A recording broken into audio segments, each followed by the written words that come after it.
Mas a sigla que importa de fato é essa aqui, que é o CPF, né? E principalmente o P, pessoas. Se você não entende de pessoas, você não entende de negócios.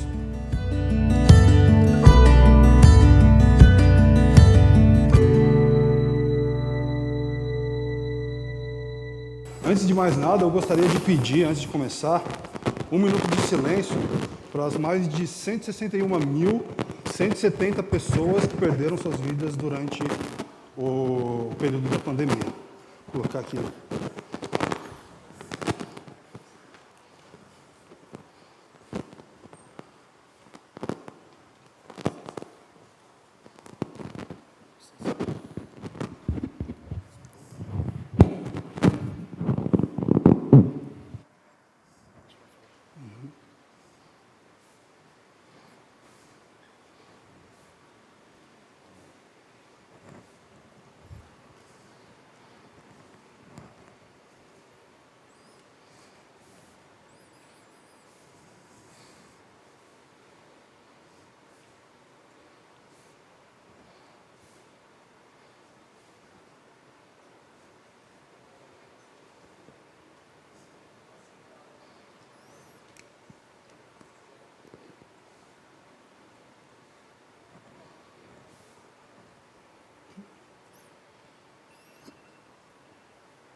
Bom, foi 1 minuto. Obrigado, viu, pessoal? Sei que é estranho, mas a gente está vivendo um momento muito diferente, né? A gente está vivendo um momento peculiar na história da humanidade. Não é sempre que a gente vive esse tipo de situação. E é importante a gente reconhecer esses momentos. Por mais que a gente está voltando agora, né, no primeiro evento presencial aqui do E-Commerce Brasil, a gente precisa ficar atento a essas situações, né? E eu fui convidado hoje para falar sobre a importância de UX e UI, né, nas operações B2B. Bom, e quem que sou eu, né? Eu sou o Thomas Gonçalves, meu apelido é Toss. Eu sou designer há mais de 13 anos, né? 14 anos e um pouco. Sou formado em design, tenho um MBA em economia comportamental, né, por me interessar pelo comportamento humano e seus impactos nas decisões econômicas. E estou me especializando também em ciências humanas, para me aprofundar em filosofia, sociologia e história, né? Sou professor de UX e tudo que já foi apresentado aqui, né? E estou atuando como head de UX e design e como voluntário na Tecnogueto, né? Eu sou descendente de japonês, eu sou sansei, neto de japonês, tenho o olho puxado, estou com óculos e tenho cavanhaque, tenho cabeça raspada, estou com a camiseta preta escrito Ubuntu, que é uma expressão filosófica africana que significa eu sou porque nós somos, né? E por que eu me descrevi dessa forma? Porque podem ter pessoas que têm deficiência visual, alguma, ou seja ela permanente ou não, e que estão ouvindo a gente agora, né? Então, eu estou aprendendo sobre isso, eu não sei tudo sobre acessibilidade, mas eu estou me aprofundando e estudando a respeito disso, porque é importante. Na sociedade que a gente vive, é muito importante. E a primeira provocação que eu quero fazer aqui é o seguinte: num mundo cheio de mudanças e incertezas, né, como é o que a gente vive, ninguém esperava, né, por mais planejamento que tivesse, de e-commerce, de estratégia, seja o que for, operações, ninguém esperava uma pandemia. E ela veio arrastando todo mundo, né, e mudando os contextos. O que continua sempre, independente do contexto, independente da mudança histórica e dos impactos, que continua sendo impactado e sendo impactado pelas nossas decisões enquanto negócios. Tem um fator aí que sempre está permanente, historicamente. Pessoas. Grande assim, única e exclusivamente pessoas. Independentemente se é B2B, B2C, D2C, B2B2C, ou qualquer sigla com números e letras que a gente queira escolher, e como é que a gente estrutura essa operação, né? Mas a sigla que importa de fato é essa aqui no Brasil, né, pelo menos, que é o CPF, né? E principalmente essa letrinha aqui, o P, pessoas, tá? E um cara que concorda comigo, mesmo não me conhecendo, nem sabendo a minha existência, é esse cara aqui, o Simon Sinek, né, que escreveu Comece pelo Porquê. Eu acho que muitos aqui já leram, né? Quem está assistindo também. E essa frase dele é muito pertinente, né? Eu gosto muito dela, que 100% dos clientes são pessoas, 100% dos funcionários são pessoas. Se você não entende de pessoas, você não entende de negócios. É provocativo, parece óbvio, né? Parece muito óbvio, parece até piegas, né? Mas a gente se esquece do óbvio, a gente se esquece daquilo que a gente não presta atenção, que a gente não coloca o foco, né? E lembrando, a gente está numa pandemia, mais de 160 mil pessoas perderam suas vidas. Muitos poderiam estar aqui hoje com a gente ou assistindo a gente, né? E qual que é o impacto que isso tem na sociedade? Qual que é o impacto que isso tem nos nossos negócios também, né? Se a gente for olhar alguns números que a gente tem percebido aí, a pesquisa da FEComércio, publicada pela E-Commerce Brasil, diz que teve um aumento de mais de 46% aí no uso do e-commerce. Ela não especifica se é B2B, B2C, mas, enfim, durante a pandemia. Isso é meio óbvio, né? A gente tem...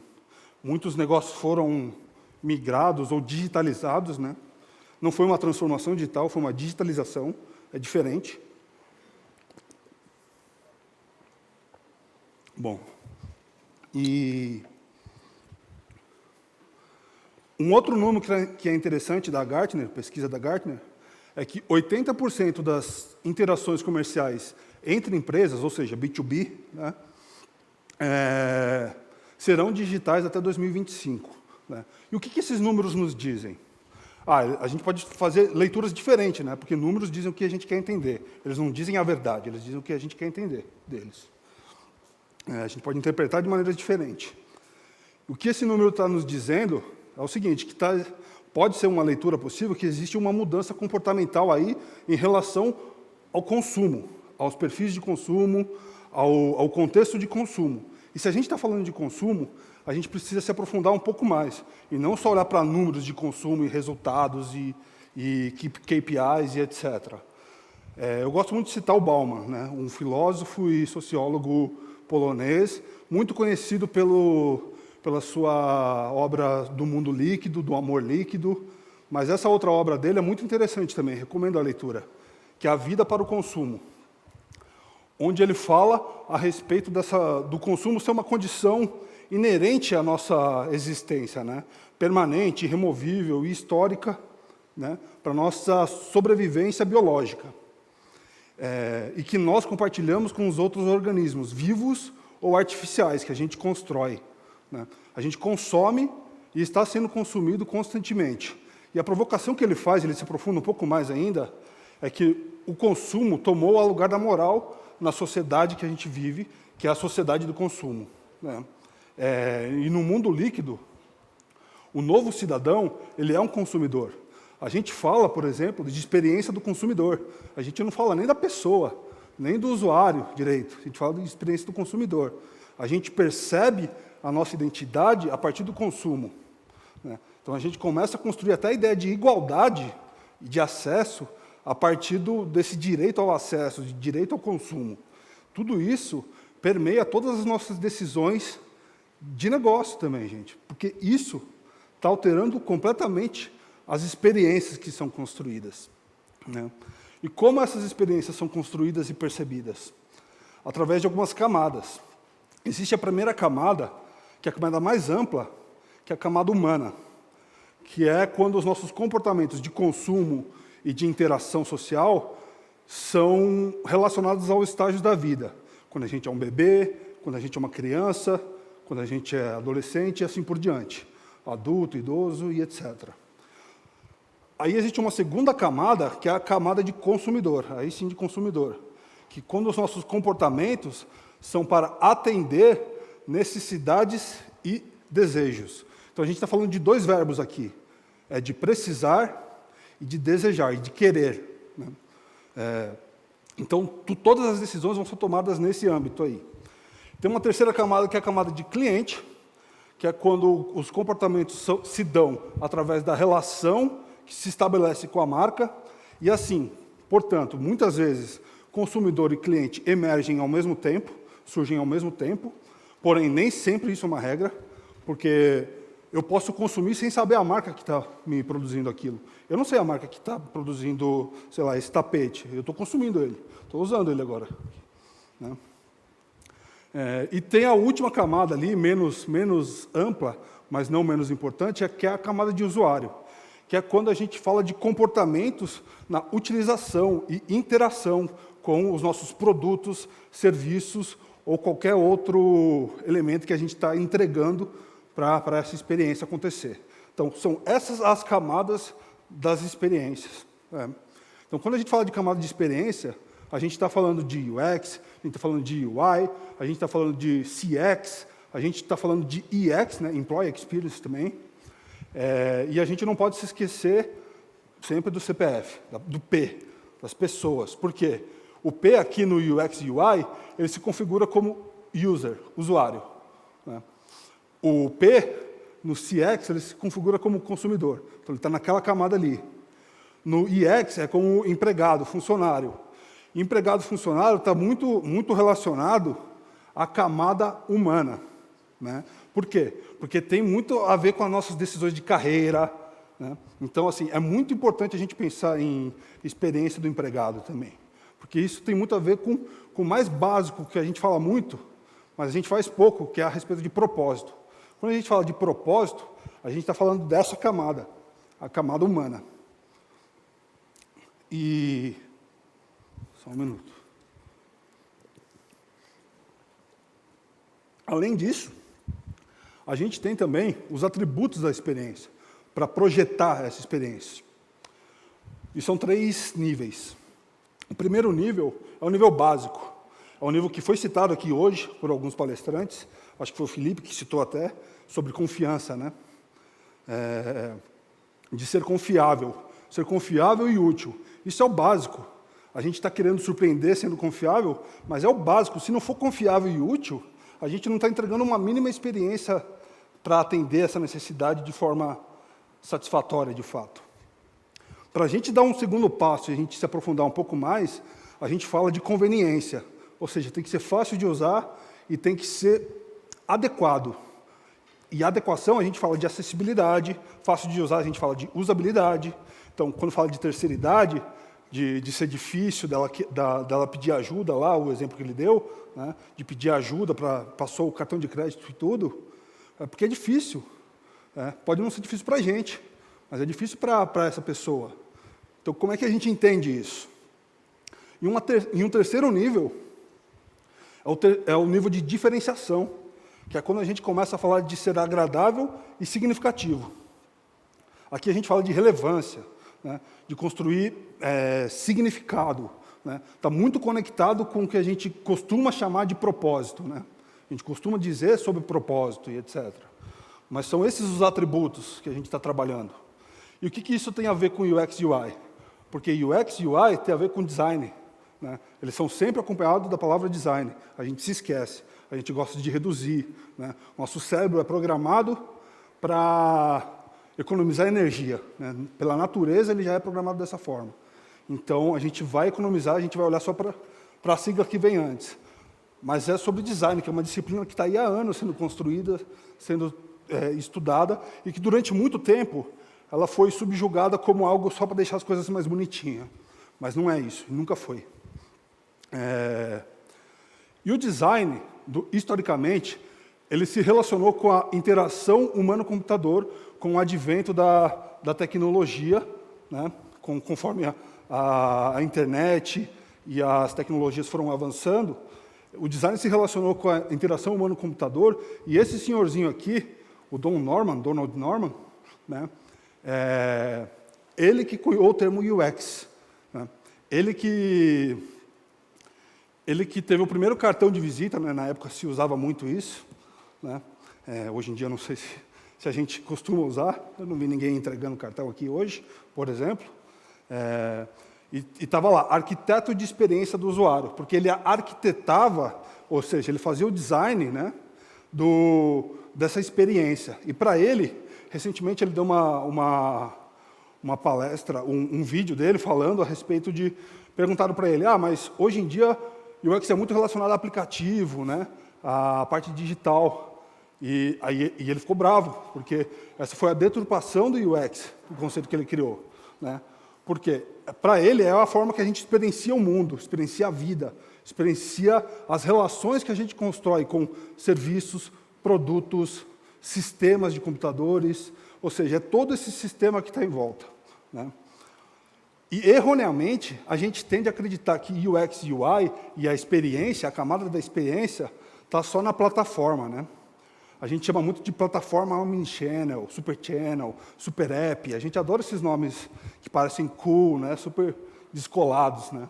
Isso é natural do ser humano. Então, a gente olha muito para a plataforma, para call to action, né? O botão, como ele tem que ser, qual que é o layout, como é que ele tem que ser à disposição.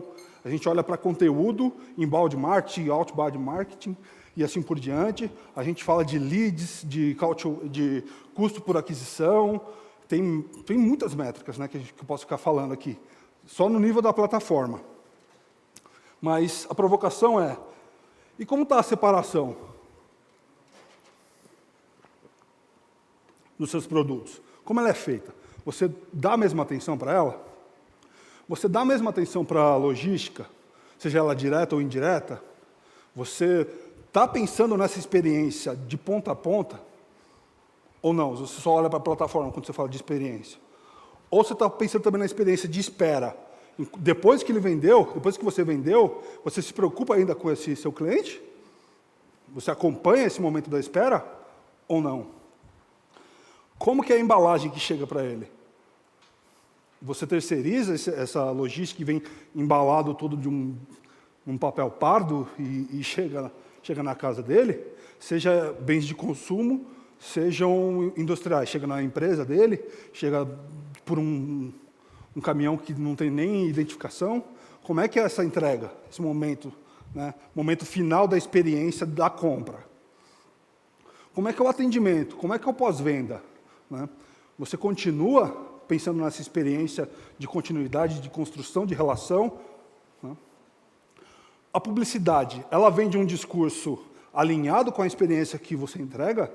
Ou na publicidade você tem uma estratégia, no marketing, mas no produto você tem um a outro? São equipes distintas, são silos, né? A gente chama de silos.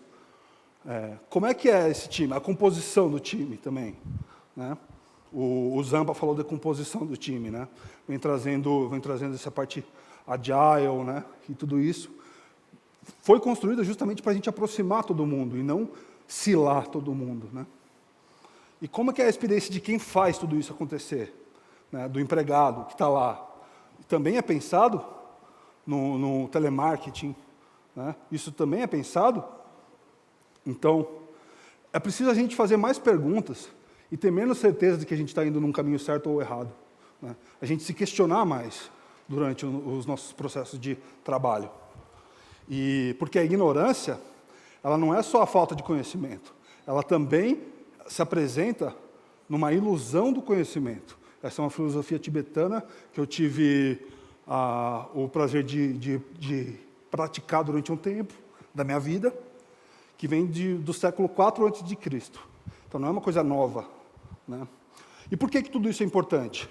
Porque as 10 habilidades do profissional do futuro, segundo o Fórum Econômico Mundial, são habilidades humanas, são habilidades comportamentais, não são habilidades técnicas, não é sobre KPI, não é sobre desenvolvimento, não é sobre inteligência artificial, não é sobre nada disso. É sobre ser humano, sobre interação, relações, né? Então, a provocação final que eu deixo agora, para a gente levar para casa, é o seguinte: a experiência do usuário ela vai acontecer. Seja ela boa ou ruim, ela vai acontecer, com ou sem designers, né? A questão é, a gente está projetando ela, a gente está cuidando dela para entregar uma experiência de fato completa, ou a gente está só se preocupando com alguns níveis dessas camadas de interação, né?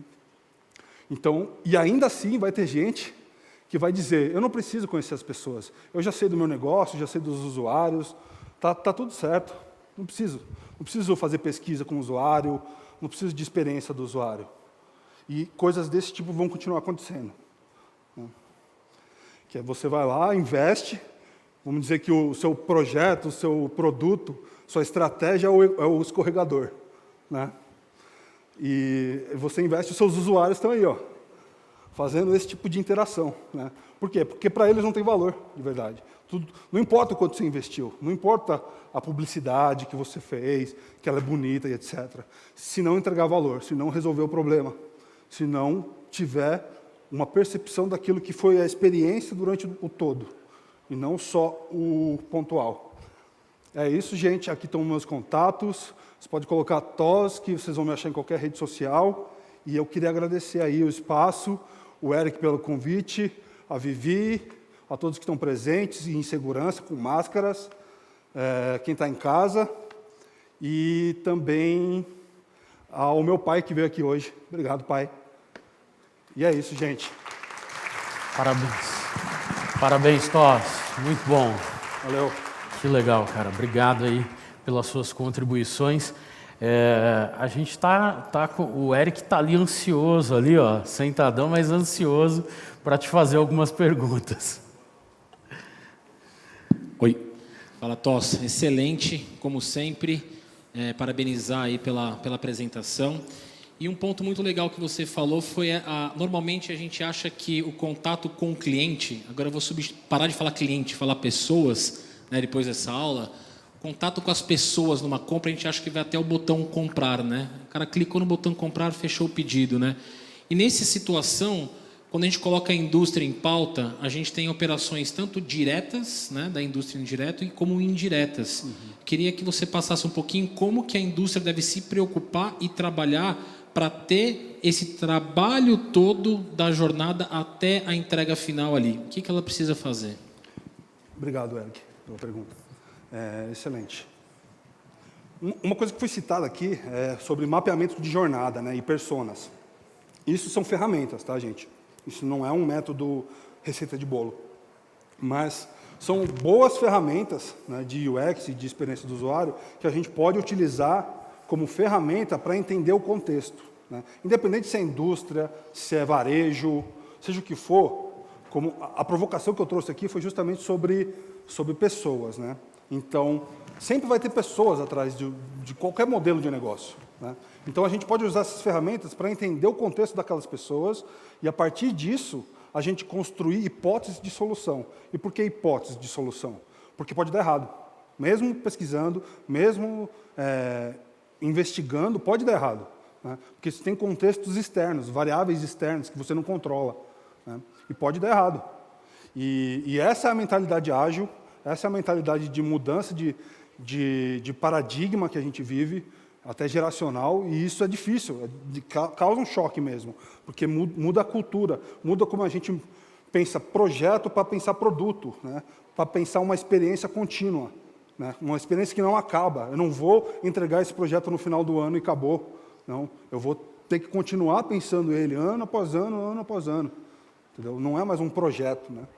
Então, para a gente pensar a experiência das pessoas, a gente tem que projetar com e para as pessoas, né? Perfeito. Ainda nesse ponto, você vê uma diferenciação de um UX feito para B2C e para D2C ou B2B, ou seja lá o que for?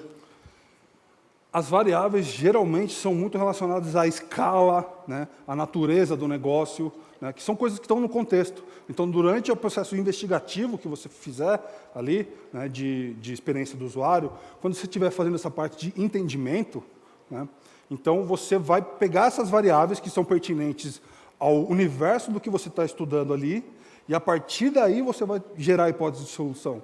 Então, assim, vão ser diferentes pela própria natureza de ser diferente, né? De ser tipo, um mercado diferente, de ser uma escala diferente. Eu vou falar para um público X ou X vezes elevado a 10 milhões, sabe? Depende do meu público também, né? Do meu mercado como um todo. E para chegar nessa hipótese, né? Nessas hipóteses que você falou, você falou de algumas técnicas da persona, tudo, mas como que você chega até ela, né? Através de pesquisas, entender um pouquinho como que o UX pode se desmembrar também para chegar numa hipótese final. Dentro do guarda-chuva de UX, existem várias disciplinas, né? Existem UX Research, que é específico de pesquisa, quando você vai usar os métodos de pesquisa. Existe o próprio UI, né, como User Interface, que está muito muito preocupada ali com a parte da interface, ou seja, da relação entre o negócio e a pessoa, né? A interface entre o meio ali, né? Pode ser digital ou não. Né? E existem outras disciplinas, como arquitetura de informação, por exemplo, né? Onde você vai arquitetar e organizar a informação do seu site, da sua plataforma, ou até do seu negócio. Você vai arquitetar qual que é a ordem de sequência das coisas, da informação que tem que estar distribuída em gôndola ou em qualquer outro ponto de contato entre a sua marca e a pessoa que está do outro lado consumindo, né? que são os consumidores. Né? Perfeito, obrigado, Toss. Obrigado. Toss, obrigado mais uma vez aí pelas suas contribuições. Eric, obrigado pelas perguntas. Uma salva de palmas, pessoal.